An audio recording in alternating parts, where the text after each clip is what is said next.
Sebelum kita lanjut, jangan lupa like, comment, subscribe, dan nyalakan notifikasinya agar tidak ketinggalan info terbaru lainnya. Semoga bermanfaat.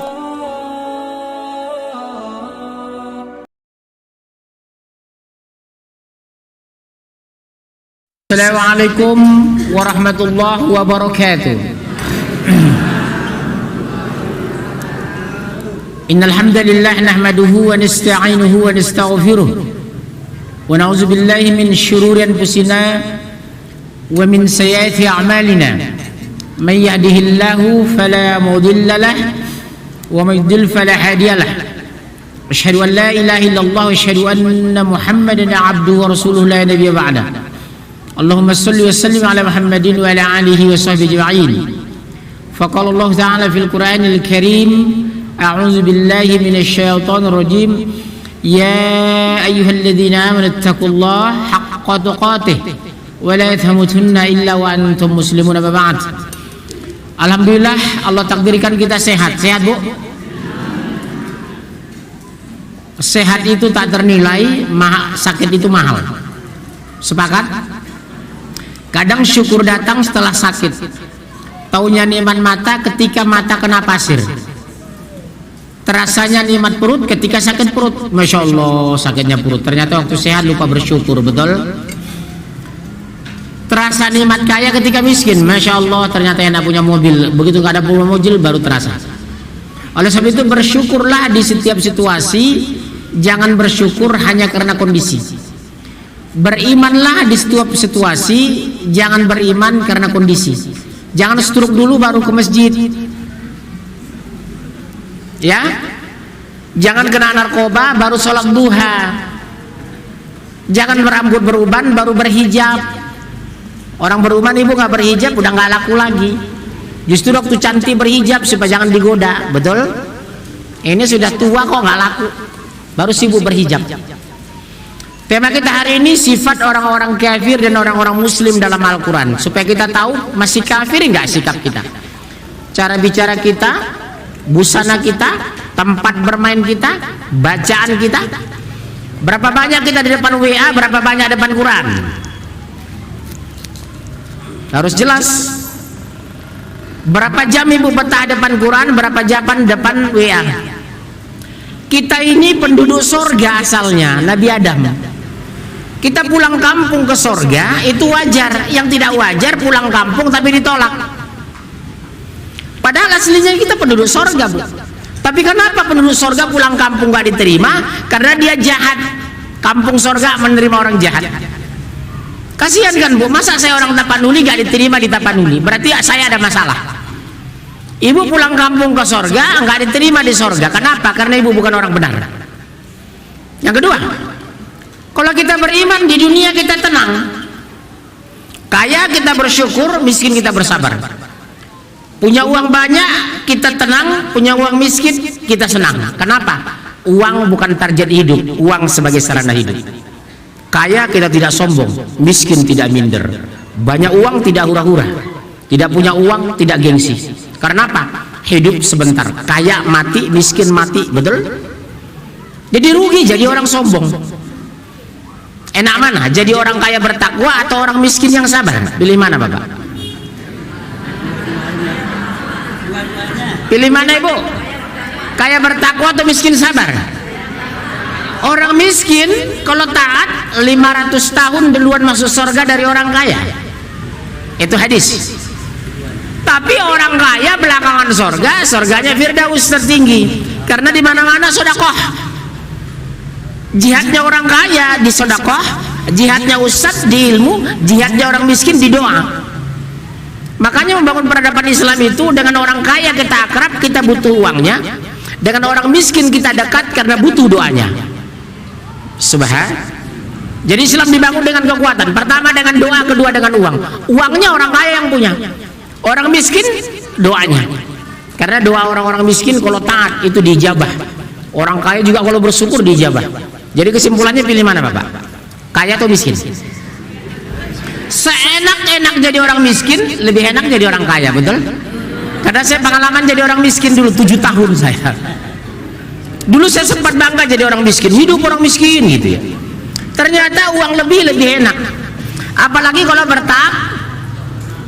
libur ke Singapura, tinggal beli tiket. Kenapa? Tabungan 4 miliar, betul? Subhanallah. Tapi kalau miskin, ketabrak, orang salah yang nabrak nggak berani. Kenapa? Nggak punya uang bayar pengacara. Udah tuh mah cicing wae, sabar. Bukan sabar, nggak punya uang atuh teh. Oh sabar atuh mah, sabar.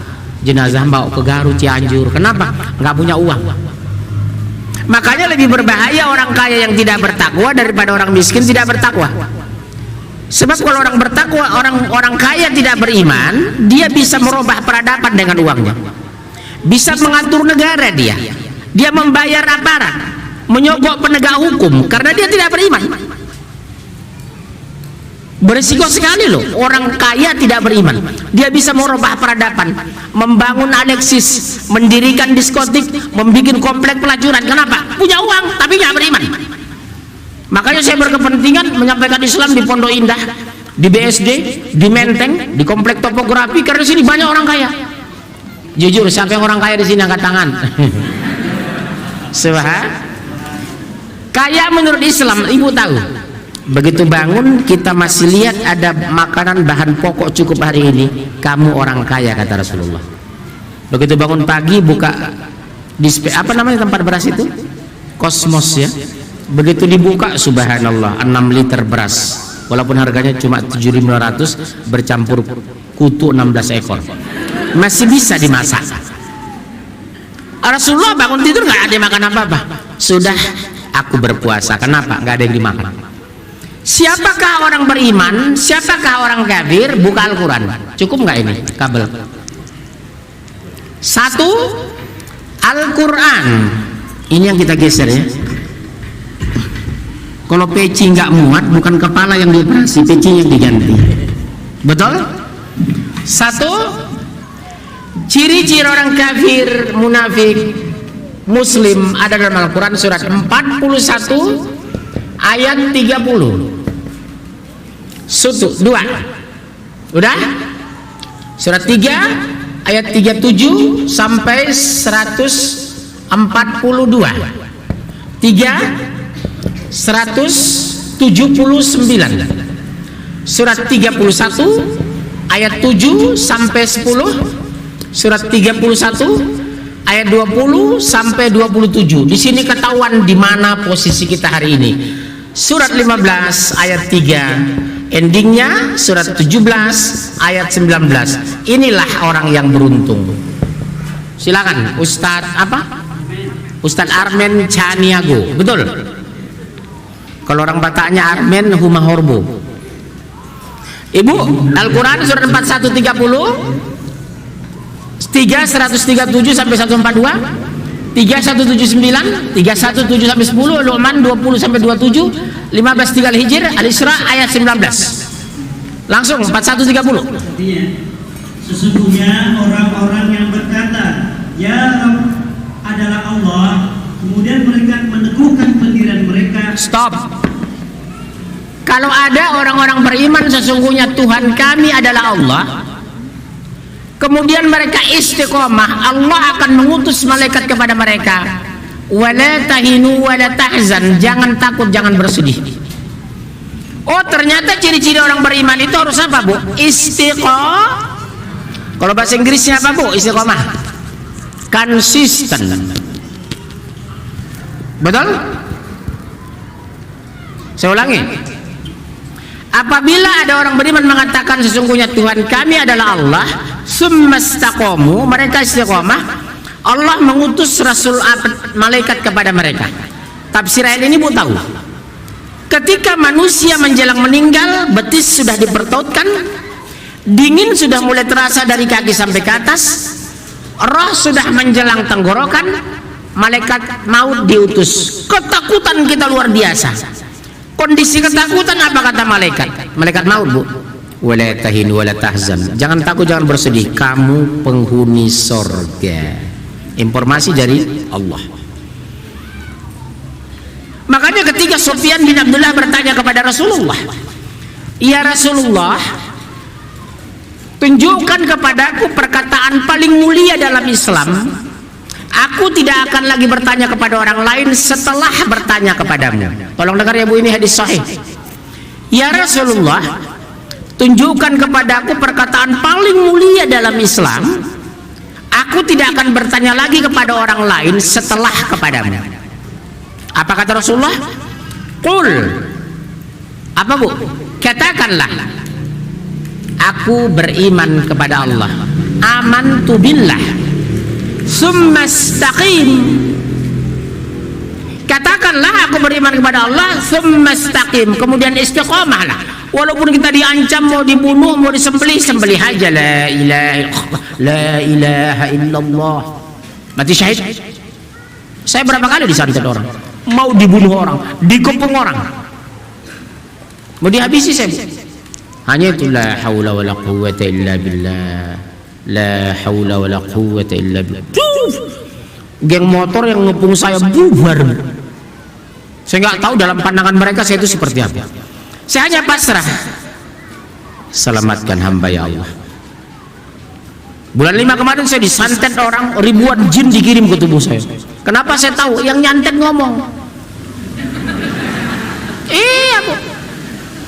Berapa bulan kemudian dia tahu saya masih hidup. Munzir, semua orang masih hidup. Dia bilang begini, hebat kamu ya Zir, masih hidup. Padahal saya menyantet kamu memakai dukun dari Banten, dukun besar, tapi masih hidup. Saya bilang bukan saya hebat, takdir kematian belum tiba. Betul? Kalau sudah kullu nafsin za'iqatul maut, kalau sudah jalan maut, tidur orang mati, habis berzina kena jantung meninggal. Makanya hari-hari kita pelihara, hari-hari kita baca Quran, hari-hari kita sedekah. Ibu nanti menjelang maghrib buka kulkas, ada yang disedekahkan, jangan-jangan ini sedekah terakhir ibu. Besok jam 5 sudah meninggal, tercatat ibadah terbaik ibu sedekah jam tengah 7 nanti malam. Sungguh-sungguh bunda hari ini ngaji, jangan-jangan ini ngaji terakhir ibu, besok sudah mati. Saya bukan ngancam, nakut-nakuti. Ada jaminan ibu hidup sampai jam 4 sore? Karena tidak ada jaminan, harus standby. Standby-nya apa? Lidah jangan kering berzikir, hati jangan putus kepada Allah, dunia jangan ditarget hidup, uang jangan jadi alasan untuk tidak sholat. Miskin kita taat, kaya kita dekat. Betul? Jangan minder miskin. Miskin belum tentu hina, kaya belum tentu mulia. Jenderal meninggal, kopral meninggal. Jenderal kan kapan? Kopral kan kapan? Umat kan kapan? Ustaz kan kapan? Betul? Berarti kita satu derajat. Kenapa orang sombong? Karena belum beriman kepada Allah yang Maha Kuat. Yang mencabut nyawa kita siapa Bu? Malaikat ya.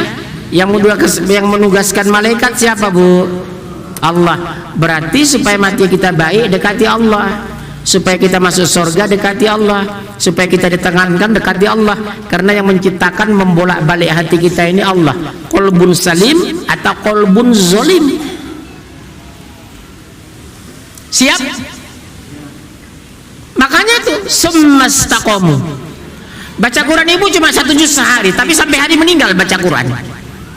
Oh saya Pak nggak banyak sedekah. Masa sih sebulan ibu tidak punya uang 3.000? Beli sabun Lifebuoy, sedekahkan sama marbot masjid. 1 minggu dia bersih mandi dengan 1 sabun Lifebuoy, 1 minggu pahala mengalir. Sedekah cuma 3.000. Oh uang ibu agak bagus, 17.000 ada sisa uang belanja sebulan. Belikan rinso, soklin, sekilo bersih mandi marbot dengan keluarganya, sekilo rinso. Amal mereka sebulan mengalir sama ibu pahalanya tanpa mengeluarkan pahalanya. Kenapa? Mandinya, pakaiannya bersih, atas jasa sabun dan rinso ibu sedekahkan. Enak kan jadi orang beriman itu? Jadi sedekah jangan tunggu kaya, miskin juga sedekah. Masa sih ibu tidak ada uang lagi 3.000 sisa sebulan? Masa sih ibu tidak ada uang lagi 17.000 beli rinso sekilo? Masa sih tidak ada uang 30.000 sisa sebulan beli beras 3 liter untuk marbot? Sudah sedekah sama marbot. Lebih mulia mereka daripada yang lain. Kenapa? Dia ngurus rumah Allah. Lebih mulia dia dari protokoler negara, karena yang ngurus istana, yang keluar masuk manusia, yang di sini keluar masuk kekasih Allah karena orang soleh, betul? Marbot itu calon surga, dia bersihkan rumah Allah. Marbot itu calon surga karena khusus diperhatikan di padang mahsyar karena dia azan. Jadi marbot itu bahagia Pak, syaratnya satu, ikhlas. Kita belum bangun, subhanallah, marbot jam 3 bangun, mempakum bersihkan masjid. Kita masih ngantuk, dia sudah azan. Atas jasanya azan kita terbangun, masya Allah. Jadi marbot itu lebih terhormat dari kita. Jangan rendahkan dia, dia mulia. Karena dia menunggu, menjaga, membersihkan rumah Allah. Betul? Karena dia mulia, dekati dia. Jangan-jangan doa tengah malam lebih makbul doanya daripada doa kita. Ya? Tidurnya di masjid, kerjaan membersihkan masjid, dia patuh kepada Allah, kepada pemilik masjid. Nggak boleh rendahkan mereka. Marbot itu mulia. Di akhirat tempat khusus mereka, terutama yang azan. Allah bedakan, lehernya dipanjangkan. Masya Allah. Dosa mereka diampuni. Karena mereka memanggil orang sedang tidur. Orang tidak terbangun, begitu dengar hayya 'alas shalah, la haula wala quwwata illa billah. Rame-rame subuh bangun ke masjid. Yang sholat 100 orang, pahalanya ngalir sama dia. Masya Allah. Siapa marbot masjid di sini? Mana? Mana orang? Yang mana? Yang lain? Yang lain siapa? Berapa orang sini Pak? Ya, sebahat. Muliakan dia Bu. Pengajian sekali sebulan di sini. Ibu bawa beras 3 liter, ibu bawa odol 4, ibu bawa sikat gigi, ibu lifebuoy 3, rinso 1 kilo, bimoli 2 kilo. Selesai untuk beliau. Jangan dia biarkan capek ngurus masjid, kita tidak peduli. Dia kekasih Allah Bu. Udah pernah sedekah lifebuoy sama marbot? Udah pernah sedekah rinso sama marbot? Udah pernah sedekah odol sama marbot? Lakukan. Cuma saya Ustadz yang ngomong seperti ini sering.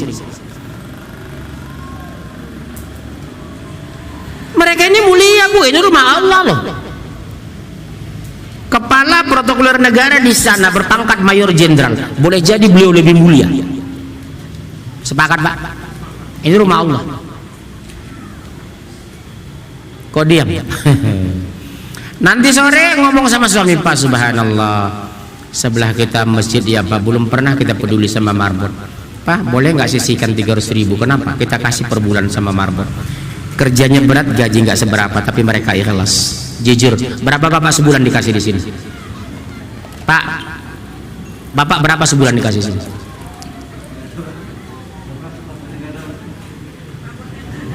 Tapi katanya saya gitu sih Bapak.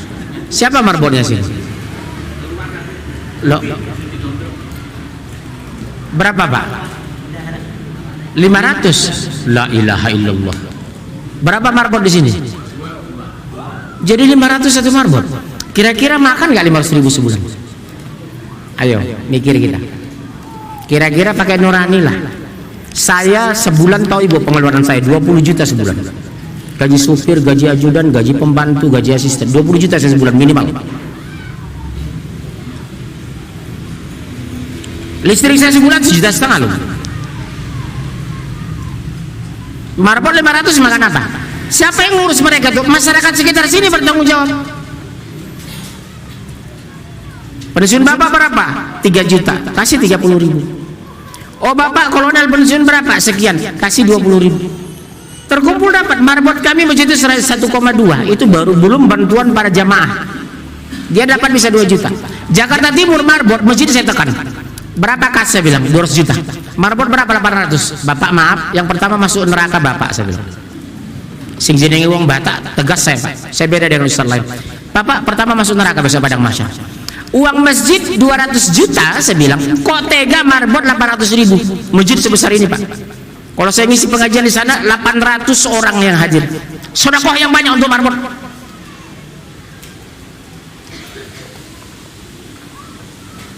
Di Kuwait itu gaji marbot berapa Pak? 20 juta.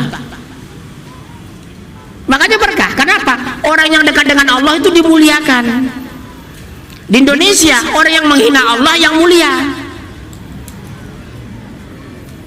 Orang munafik Indonesia ini banyak, itu yang mulia di Indonesia ini. Tapi marbot masjid ustadz belum tentu. 5 tahun ustadz nggak ada yang naik.